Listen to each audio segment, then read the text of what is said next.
Eh bien bonjour à toutes et à tous et bienvenue sur Star Command. Aujourd'hui on se retrouve pour une nouvelle vidéo et aujourd'hui on va visiter le château de la Belle au Bois dormant à Disneyland Paris. Et avant de continuer notre visite au château, n'hésitez pas à vous abonner et à liker la vidéo, cela permet de récompenser le travail fait sur la chaîne. Et donc nous voici à l'intérieur du château de la Belle au Bois dormant, ouvert le 12 avril 1992, jour d'inauguration de Disneyland Paris. Et on commence notre visite dans la boutique du château. Cette boutique a une thématisation très particulière sur le thème de Noël. On y retrouve donc plusieurs merchandising de Noël comme des décorations, des chapeaux et tenues de Noël. Et à noter que la boutique du château est décorée toute l'année sur le thème de Noël. Vous pouvez également voir sur les murs plusieurs éléments qui rappellent le film de la Belle au Bois dormant. Vous pouvez également retrouver des articles très particuliers, notamment pour les amoureux avec des articles de mariage comme des coussins à l'alliance ou encore des cadres photos. La boutique du château est donc l'une des deux boutiques que l'on retrouve dans le château. Nous verrons plus tard avec la visite de la boutique de Merlin l'Enchanteur. Et on continue donc notre visite en sortant de la boutique du château. Nous allons monter pour aller à l'étage et notamment voir les différents cadres vues, mais également les différents vitraux qui sont disponibles dans cette attraction. Et oui, car si vous ne le savez pas, c'est une attraction de Fantasyland où vous pouvez retrouver notamment la galerie circulaire qui est à l'étage. Et petite information, il faut savoir que l'accès au château peut être fermé en fin de journée.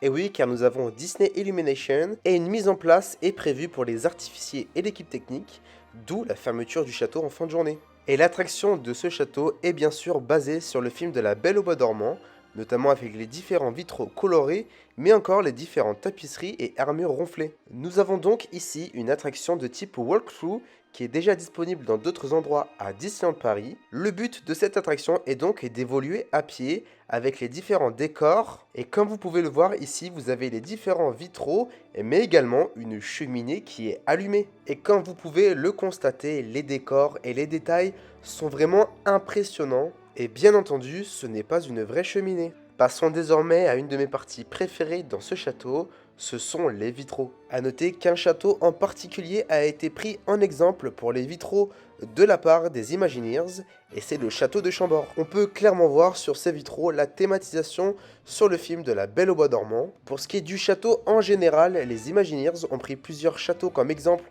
mais également avec des sites français. On retrouve notamment les châteaux d'Uzé et d'Azay-le-Rideau pour leur tour, mais également le musée de Cluny pour ses tapisseries. Et on va retrouver l'une de mes parties préférées à Disneyland Paris, c'est lorsqu'on a la vue sur Fantasyland, sur le château au premier étage. Alors à titre indicatif pour le château de la Belle au Bois dormant, il a une structure de plus de 50 mètres de haut, et il est composé de 16 tours. Pour ce qui est des différents éléments du film de la Belle au Bois dormant, il faut savoir qu'il a une douce musique inspirée du film, ou encore 9 tapisseries qui retracent l'histoire de la princesse endormie. Et comme vous pouvez le voir, nous avons une magnifique vue sur Fantasyland, notamment sur le carrousel de Lancelot. Et si vous ne l'avez toujours pas fait, je vous conseille donc de faire cette attraction.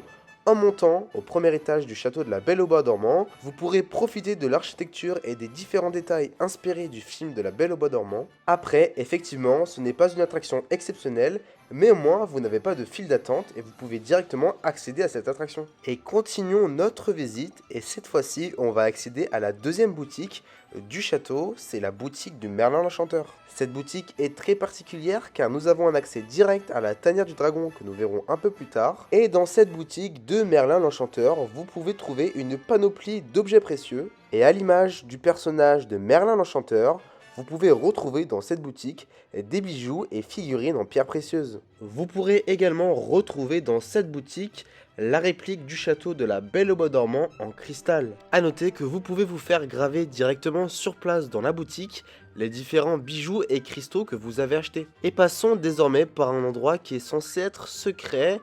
Nous voici dans la tanière du dragon. La tanière abrite le fameux dragon qui a une longueur de 27 mètres. A noter que vous pouvez accéder à cette tanière directement par Central Plaza et nous verrons un peu plus tard cette entrée. Notez que peu de personnes connaissent cet endroit, je vous conseille vraiment, si vous n'y êtes toujours pas allé, de visiter cette tanière du dragon. Faites attention aux plus petits car cela peut impressionner, notamment avec le caractère du dragon. Et comme je vous en ai parlé auparavant, vous avez également une autre entrée qui est située au niveau de Central Plaza. Notre château sort de rénovation en 2021. Pendant plusieurs mois, nous retrouvons ce château avec ses belles couleurs. Et comme vous l'avez vu, nous pouvons découvrir de nouveaux endroits à Disneyland Paris, mais également passer du bon temps dans le château de la Belle au Bois dormant avec ces deux types d'attractions. Passons désormais sur les différentes photos de la construction du château de la Belle au Bois dormant qui a ouvert à partir de 1992. Et franchement, les ouvriers ont fait vraiment un très bon boulot pour nous proposer l'un des plus beaux châteaux dans les parcs Disney à travers le monde. Et comme j'ai pu le dire, le château de Disneyland Paris s'inspire du film d'animation de la Walt Disney Company, La Belle au Bois dormant. Et comme vous pouvez le constater sur cette photo qui provient du film de La Belle au Bois dormant, on retrouve certains aspects du château de Disneyland Paris. On peut notamment retrouver comme similitude les différentes tourelles de cette image avec celles qui sont présentes sur le château à Disneyland Paris. On peut donc comparer ces deux châteaux et nous voyons le travail fait par les Imagineers. Il y a également d'autres concept art qui ont été prévus avant la construction du château de la Belle au Bois dormant. Et parmi ces différents concept art qui ont été conçus par les différents Imagineers, nous avons un château futuriste qui a été réalisé par Tim Delaunay. Celui-ci a réalisé Discoveryland et comme vous pouvez le voir, c'est un château très spécial. Parmi les différentes anecdotes et les différents secrets du château de la Belle au Bois dormant à Paris, nous avons l'anecdote du superviseur des travaux pour les vitraux du château de la Belle au Bois dormant. Ce dernier aurait travaillé notamment pour la reine d'Angleterre et a participé à la rénovation et la restauration de Notre-Dame. Et comme vous pouvez le voir, les vitraux sont d'un art vraiment exceptionnel. On peut voir les différents dessins que nous retrouvons dans le film d'animation de la Belle au Bois dormant. Autre anecdote sur les couleurs du château de la Belle au Bois dormant, il faut savoir que nous avons des couleurs notamment rose pâle, et cette couleur-là a été choisie car il fallait trouver une couleur qui tranchait avec le ciel souvent gris de la région parisienne, tout en reflétant au mieux la lumière. Et je vous ai également concocté le premier concept art du château de la Belle au Bois dormant qui a été sorti en 1987, soit 5 ans avant l'inauguration du château, qui a eu lieu en même temps que l'ouverture du parc le 12 avril 1992. Et voici donc ce concept art de l'intérieur du château. Vous pouvez voir les différents vitraux qui étaient déjà représentés à l'époque, et comme on peut voir sur le concept art, il était prévu de base différents fanions et différents petits drapeaux à l'intérieur du château. Malheureusement, cette idée a été abandonnée. Et si vous voulez découvrir les différents secrets du château de la Belle au Bois dormant à Disneyland Paris, n'hésitez pas à visiter les différentes pages internet des fans Disney